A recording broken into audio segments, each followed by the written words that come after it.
Ya, pada waktu kita melakukan eksegese, dari sekian banyak metode hermeneutik yang kita pakai, salah satunya yang sudah kita pelajari kemarin yaitu etimologi. Dari etimologi kita bisa menemukan makna kata dari akar katanya. Dan kemarin kita sudah banyak membahas segala sesuatu yang berkaitan dengan akar kata, bagaimana menemukan makna kata, tetapi juga kita sudah mempelajari bagaimana menghindari kesalahan-kesalahan eksegese berkaitan dengan penggalian makna kata dari akar katanya, dari etimologinya, asal-usul kata dan seterusnya. Nah, sedangkan kalau semantik itu sebenarnya tidak jauh berbeda dengan pembahasan etimologi, tetapi semantik tidak berbicara tentang akar kata, tetapi pemaknaan yang didapatkan dari faktor-faktor di sekitar linguistik. Faktor budaya, ya, faktor kebiasaan, faktor sosial, faktor politik, dan juga perkembangan teknologi dan lain sebagainya, ya, peningkatan keberadaban manusia, ya, itu semua bisa menyebabkan sebuah kata mengalami perubahan makna semantik. Nah, jadi dari situ nanti kita bisa melihat betapa pentingnya memahami makna semantik agar kita dapat menemukan rahasia firman Tuhan yang terdalam. Tetapi di sisi lain juga kita harus mempelajari hal-hal yang berkaitan dengan apa saja yang harus kita hindari supaya kita tidak masuk dan terjebak di dalam kesalahan-kesalahan eksegese yang berkaitan dengan makna semantiknya. Nah, yang pertama yang akan kita pelajari itu disebut dengan anakronisme semantik. Kalau kita perhatikan di papan tulis ini, anakronisme semantik ini berbicara tentang penggunaan sebuah kata yang umurnya lebih terkini ke dalam sebuah kata yang berliteratur lebih tua. Jadi ini adalah kesalahan mendasar, ya, dari anakronisme semantik, yaitu bahwa seorang eksegetor menggunakan sebuah kata dengan maknanya yang umurnya lebih muda, dan kemudian makna yang lebih muda ini dimasukkan ke dalam kata atau literatur yang lebih tua. Nah, umumnya muncul dalam bahasa yang sama dan kata yang sama. Tetapi karena memiliki pemaknaan dalam berbeda generasi atau zaman, maka makna zaman yang lebih muda itu kita masukkan untuk memahami makna yang ada di dalam Alkitab. Hal ini sebenarnya tidak boleh kita lakukan karena kita tahu bahwa makna sebuah kata itu sudah bergeser dan memiliki tekanan yang berbeda dengan makna yang sebelumnya. Atau dapat dikatakan bahwa makna kata yang umurnya lebih muda telah mengalami pergeseran makna yang bisa saja arti dari makna itu bisa berbeda sama sekali dari arti kata sebelumnya yang lebih tua. Nah, hal ini menjadi kebiasaan dan kecenderungan untuk dilakukan oleh para pelayan Tuhan dan hamba-hamba Tuhan. Bukan saja berbicara tentang linguistik yang lebih muda dipakai untuk memaknai linguistik yang lebih tua, tetapi hal-hal yang lain itu seringkali para hamba Tuhan atau pelayan Tuhan itu membawa situasi modern ini masuk ke dalam Alkitab. Satu ketika saya mendengarkan satu khotbah dari seorang hamba Tuhan yang berbicara tentang padang gurun. Hamba Tuhan ini dia berkhotbah tentang keluarnya bangsa Israel dari Mesir menuju ke tanah perjanjian di mana mereka ada di padang gurun selama 40 tahun. Dan di dalam khotbahnya hamba Tuhan ini mengatakan bahwa bangsa Israel selalu kedapatan bersungut-sungut di hadapan Tuhan. Lalu dia katakan hal itu wajar sekali karena bangsa Israel berada di dalam situasi dan kondisi yang tidak nyaman. Di satu sisi, mereka mengalami tekanan dari alam sekitarnya. Di sisi lain, mereka harus bertahan hidup dalam kondisi yang sangat memprihatinkan yang berada di padang gurun. Lalu, hamba Tuhan ini mengatakan bahwa situasi padang gurun pada waktu itu begitu panas. Lalu, dia mengatakan bahwa bangsa Israel membutuhkan air untuk minum di padang gurun itu begitu banyak. Bahkan dia menyebutkan sekian gerbong kereta api kalau diisi galon air, itu hanya cukup dikonsumsi bangsa Israel hanya untuk 1 hari. Jadi kalau selama 40 tahun, bayangkan saja diperlukan berapa gerbong kereta api, berapa kereta api dengan jumlah gerbongnya itu, untuk membawa atau mengangkut air minum yang nanti akan dikonsumsi bangsa Israel selama 40 tahun. Dia katakan demikian. Ketika jemaat mendengarkan khotbah ini, jemaat tidak merasakan ada kesalahan. Bahkan jemaat pun akhirnya setuju bahwa bersungut-sungutnya bangsa Israel itu bisa juga disebabkan oleh situasi kondisi yang tidak nyaman. Seperti situasi kondisi yang ada di padang gurun. Ya, makanan sedikit, kalau makan juga rasanya agak sulit untuk bisa nambah, air minum sulit, ya, hidup di padang gurun yang begitu panas, bahkan digambarkan oleh pendeta itu panasnya padang gurun itu bisa mencapai 50 derajat Celcius. Nah, kalau kita melihat angka 50 derajat Celcius, ini kalau kita letakkan telur di padang gurun itu, ya, di mana bangsa Israel melakukan perjalanan, itu telur itu bisa setengah matang itu. Karena kalau matang kan 100 derajat. Ya, dan ini 50 derajat. Tadi saya katakan 50% ya. 50 derajat. Jadi dengan 50 derajat panas matahari itu, telur bisa setengah matang. Disitulah keadaan bangsa Israel, maka wajar kalau bangsa Israel itu terus-menerus bersungut-sungut. Terdengar seperti sangat alami, tetapi sebenarnya apa yang dikhotbahkan oleh pendeta itu adalah khotbah yang keliru. Karena dia telah melakukan satu kesalahan eksegese yang namanya anakronisme semantik. Mengapa? Karena pendeta ini, hamba Tuhan ini, dia memasukkan situasi padang gurun modern ke dalam padang gurun yang ada di dalam Alkitab. Nah, yang menjadi pertanyaan adalah apakah memang padang gurun di dalam Alkitab itu berbeda dengan padang gurun yang ada di zaman sekarang? Kan nggak salah kalau menggambarkan padang gurun yang ada di Alkitab itu dengan padang gurun yang sekarang. Tidak salah kalau situasi kondisi padang gurunnya sama. Ya, tetapi yang menjadi masalah adalah kalau situasi dan kondisi geografinya juga antara padang gurun modern dengan padang gurun yang di Alkitab itu berbeda. Ya, maka perilaku seorang itu bisa berbeda ketika dia berada pada situasi, kondisi, dan lokasi yang berbeda. Ya, seseorang dia dapat berpikir jernih kalau lokasinya itu sangat mendukung. Misalnya di pegunungan yang sejuk, maka orang itu bisa berpikir jernih. Tapi kalau dia berada di padang gurun dengan panas sampai 50 derajat, ya, maka perilaku seseorang itu bisa berubah. Mudah emosi, mudah marah, mudah komplain, macam-macam.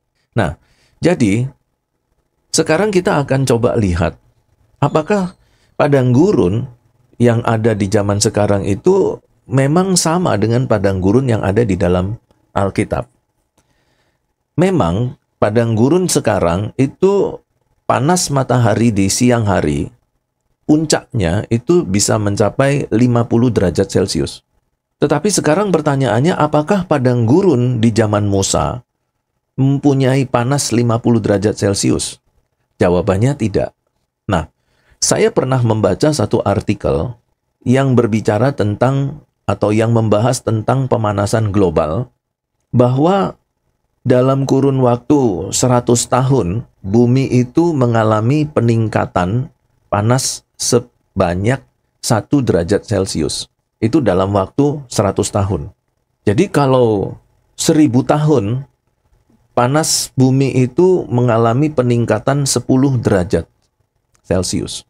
Itu berarti bahwa situasi kondisi geografi di zaman Alkitab itu umurnya 2000 tahun.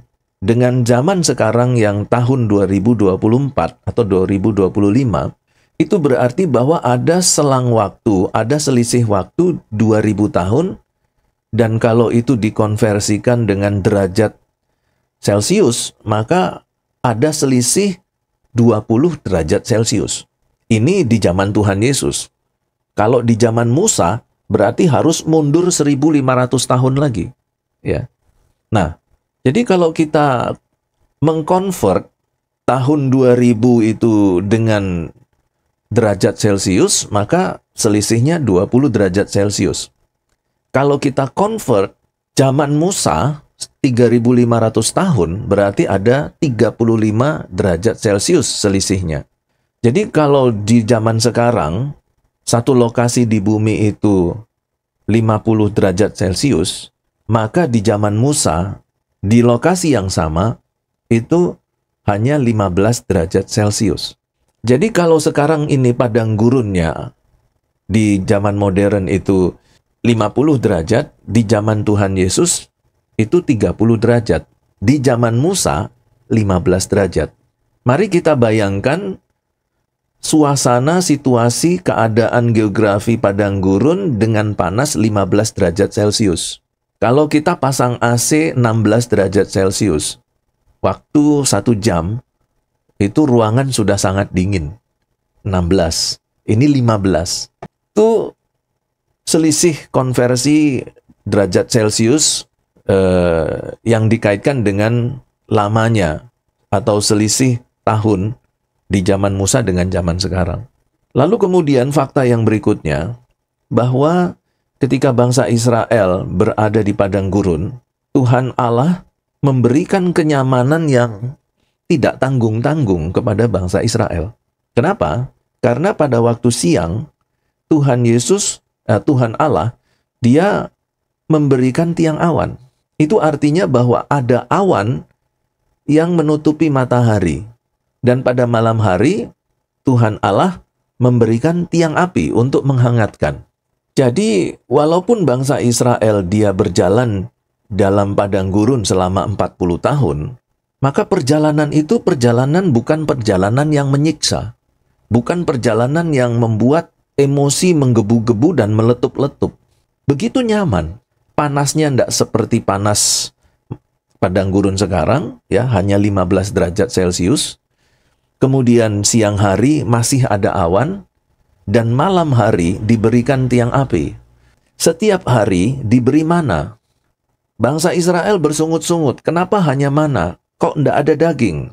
Sejak saat itu, Allah memberikan burung puyuh setiap hari untuk menu dagingnya. Jadi, ada mana, ya, sebagai nasinya, dan ada daging dari daging burung puyuh. Ya, mungkin plus dengan telur burung puyuhnya juga. Jadi sebenarnya sangat nyaman sekali. Lalu bagaimana bisa seorang hamba Tuhan mengatakan bahwa bangsa Israel itu dalam perjalanan di padang gurun tersiksa? Itu yang bikin mereka emosional, itu yang bikin mereka jadi tegar tengkuk, yang suka melawan, suka memberontak.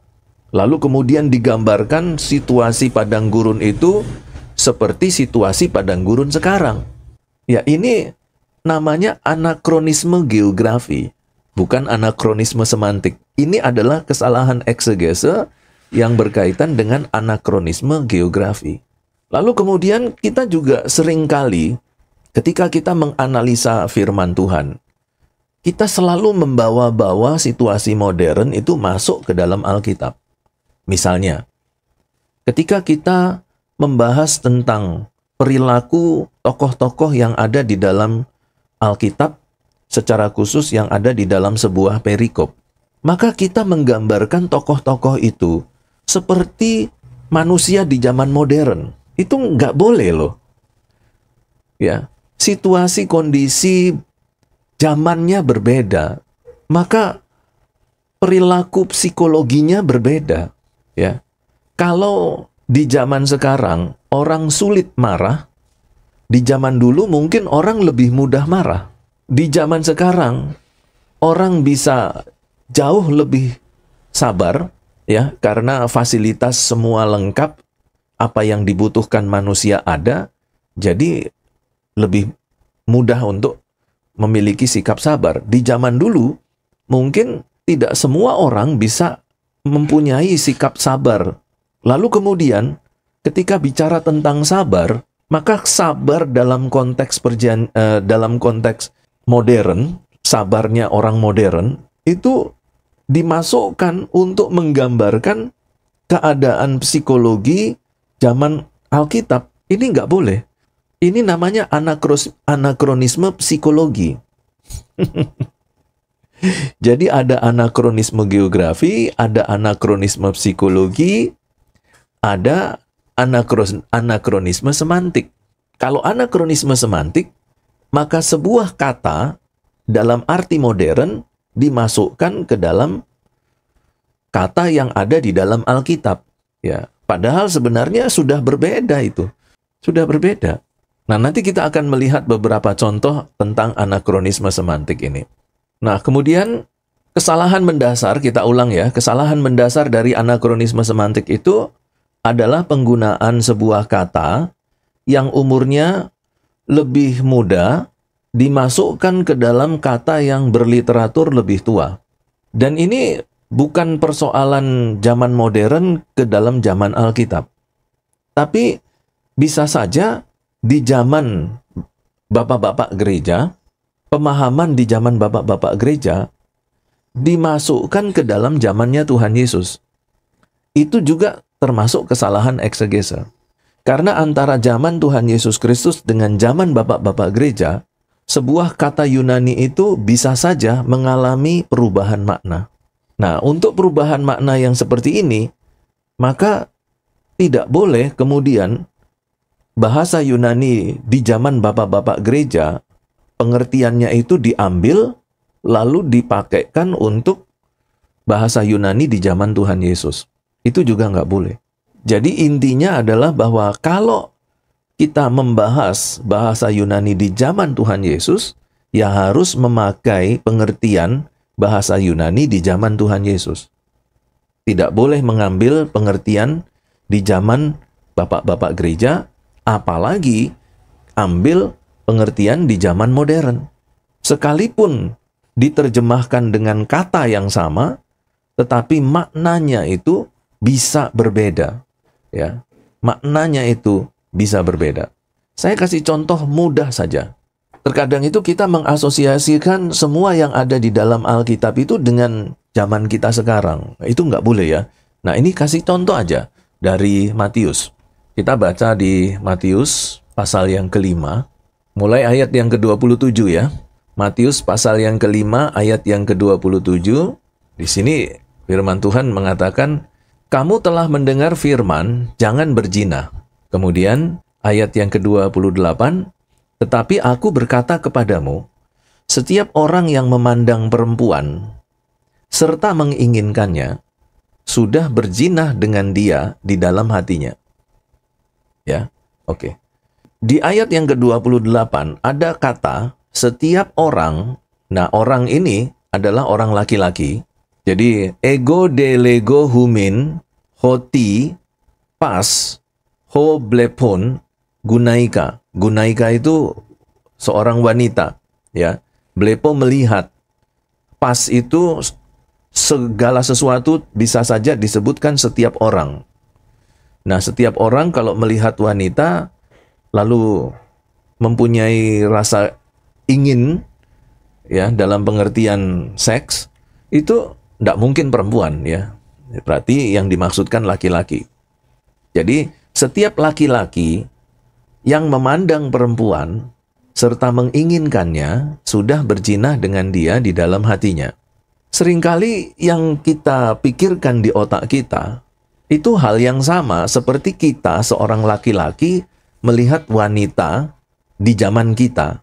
Lalu kemudian suasana seperti itu kemudian kita masukkan ke dalam Matius 5 ayat 28 bahwa seperti saya melihat seorang wanita, begitu juga pada zaman itu ada orang laki-laki melihat wanita, sama. Namanya juga melihat, apa bedanya? Ya kan? Pasti sama. Tapi pertanyaannya, apa memang betul sama? Beda. Beda. Kita punya budaya tertentu dalam budaya modern. Dalam budaya itu kita memandang wanita. Lalu kita menginginkan. Pada waktu kita memandang wanita, zaman modern, itu berbeda dengan wanita di zaman dulu. Wanita di zaman modern, kita bisa lihat mereka pakai baju transparan, ya, baju banyak bolong-bolong, celana pendek. Jadi ketika kita lihat wanita yang seperti itu, ya, maka para laki-laki di zaman modern itu dengan mudah menginginkan perempuan yang dia lihat. Keadaan yang seperti itu kemudian kita masukkan dalam suasana seorang laki-laki di zaman Tuhan Yesus memandang perempuan. Beda. Perempuan di zaman Tuhan Yesus itu semuanya tertutup. Ya. Bajunya itu panjang-panjang, kemudian pakai kerudung. Jadi yang hanya terlihat itu tangan, ujung tangan dan ujung kaki. Jadi kalau ada seorang laki-laki itu memandang perempuan, menginginkan, itu apa yang dipandang di zaman Tuhan Yesus. Yang mereka lihat itu hanya kain. Maka kita harus berpikir, perempuan yang seperti apa yang dilihat oleh orang-orang laki-laki di zaman Tuhan Yesus, sehingga mereka itu bisa menginginkan. Kalau kita di zaman modern lihat perempuan, kita bisa dengan mudah mempunyai keinginan, ya. Tetapi kalau laki-laki di zaman dulu, tidak gampang. Apalagi ada hukum Taurat yang begitu ketat. Nah, ketika kita mengambil suasana modern, kemudian memasukkan ke dalam Alkitab, itu sudah anakronisme, itu kesalahan eksegese. Dan itu sering sekali dilakukan oleh banyak hamba-hamba Tuhan. Mereka nggak sadar bahwa mereka telah melakukan kesalahan eksegese dengan anakronisme tadi. Begitu juga dengan kata berzina. Berzina di zaman modern dengan berzina di zaman Tuhan Yesus itu berbeda arti. Secara esensi sama, ya, berzina itu sama. Tetapi kapan dan bagaimana seseorang itu berzina itu beda. Beda. Jadi kalau di zaman sekarang, ini kalau saya pakai level dengan hitungan angka dari 1 sampai 10, ya, orang di zaman sekarang itu baru level 2, dia sudah berzina. Aktivitasnya itu, ya, aktivitasnya baru masuk level 2, dia sudah melakukan perzinahan. Tapi orang di zaman Tuhan Yesus, dia harus sampai level 9 dulu dalam aktivitasnya, baru dia terkategori sebagai berzina. Kenapa? Orang zaman dulu susah berzina. Orang zaman sekarang gampang. Jadi baru masuk level 2 sudah berzina. Ya kan, kita tahu ada gadget, ada ini, ada itu, ada internet, ya, ada film, Hollywood. Dengan semua itu orang terstimulasi untuk melakukan dosa perzinahan, dosa seks. Jadi baru 2 level aja sudah berdosa. Di zaman dulu nggak ada. yang menstimulasi seorang laki-laki untuk secepat mungkin berzina, apalagi laki-laki Yahudi. Nggak gampang. Dia harus masuk level 9 dulu baru dia berzina. Nah, tapi ketika kita membaca dalam bahasa Indonesianya berzina, maka kita membayangkan orang laki-laki zaman modern baru sampai di level 2 sudah berzina. Konsep itu kita masukkan dengan dalam kata berzina di zaman Tuhan Yesus. Jadi di sini kita sudah mulai memahami apa sih sebenarnya kesalahan eksegese yang menyangkut anakronisme ini. Dan ini bisa diterapkan di dalam segala lini kehidupan. Maka semuanya itu nggak boleh kita masukkan semua yang modern ke dalam Alkitab. Kalau sudah berbeda zaman, nggak boleh dimasukkan. Bahkan di zaman yang masih dekat dengan zaman Tuhan Yesus, yaitu di zaman gereja mula-mula dan bapak-bapak gereja, maka situasi, kondisi, dan bahasa itu nggak boleh dijadikan referensi untuk memahami segala sesuatunya di zaman Tuhan Yesus. Nggak boleh. Bisa berbeda. Bisa berbeda. Gitu ya. Nah, kita lihat sekarang beberapa contoh yang disodorkan di sini. Misalnya kata episkopos, atau yang lebih gampang untuk kita cerna yaitu kata dinamit, ya, dunamis. Dalam Roma 1 ayat 16 ada kata dunamis, kuasa, ya, yang berkaitan dengan keajaiban. Tetapi kemudian banyak pendeta-pendeta, banyak hamba-hamba Tuhan itu menggambarkan atau ingin memberikan penjelasan tentang dunamis ini dengan kata dinamit. Banyak itu. Beberapa kali bahkan sering saya dengar kalau ada bahasa Yunani dunamis, itu selalu diasosiasikan dengan dinamit.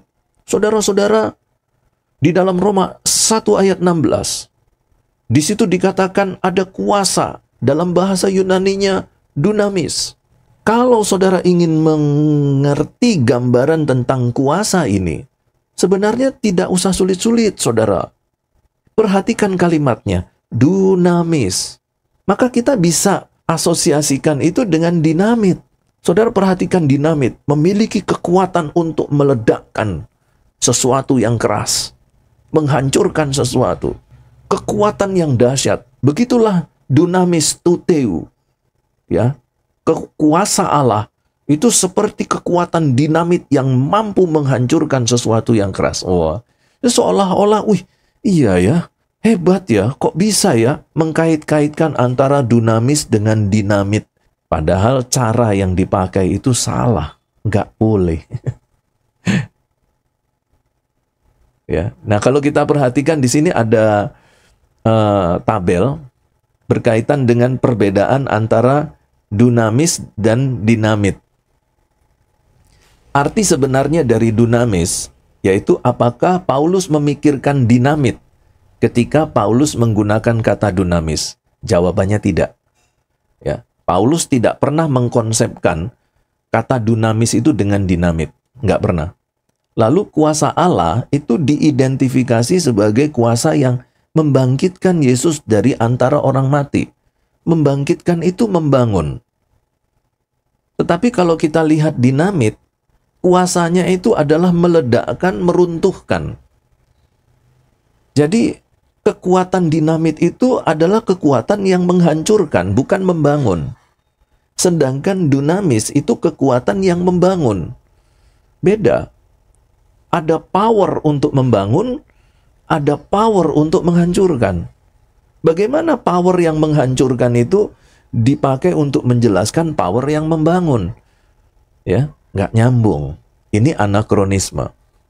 Lalu kemudian tujuan dunamis itu adalah kepada keselamatan yang sempurna, yang menyeluruh. Ya, tetapi kalau di dalam konteks dinamit, yaitu bukan sarana untuk membangkitkan Yesus. Ya, tidak ada keselamatan dalam konteks dinamit. Ya. Dinamit bahan peledak itu kita bisa lihat keselamatan Yesus di mananya. Tidak ada. Tapi dipaksa-paksa untuk menjelaskan bahasa Yunaninya dunamis. Ini anakronisme semantik. Dan ukuran Paulus itu bukan dinamit tetapi kubur yang kosong.